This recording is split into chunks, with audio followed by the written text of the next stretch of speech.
Après Charles Blé Goudé, le malheur s'abat sur Guillaume Soro. Voici les détails. Avant de commencer, abonnez-vous à la chaîne et activez la cloche de notification car cela va vous permettre de ne plus manquer les prochaines vidéos. Let's go!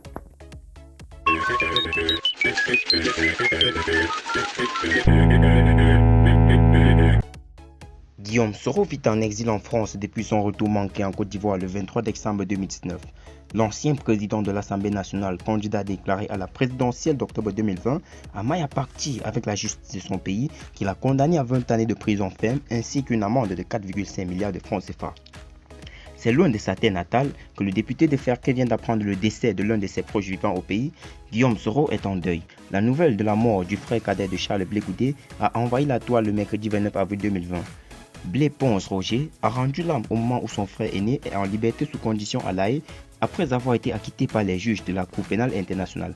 Pourquoi la mort est si cruelle? J'ai parlé avec toi hier. Tu as insisté à me voir en vidéo, je ne savais pas que c'était un adieu. Ce matin, on m'annonce que tu es décédé à 2 h du matin. Ainsi donc, toi qui n'as jamais fait de politique, ils t'ont arrêté et battu.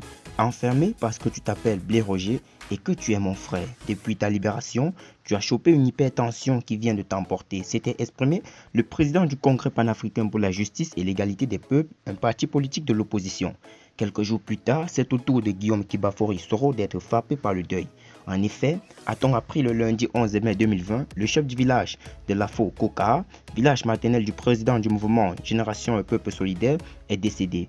Le nommé Sekongo Bordiougou est décédé dans la nuit du vendredi 8 mai aux environs d'1 h du matin à l'hôpital général de Ferké, rapporte une source proche de la mairie de la dite localité.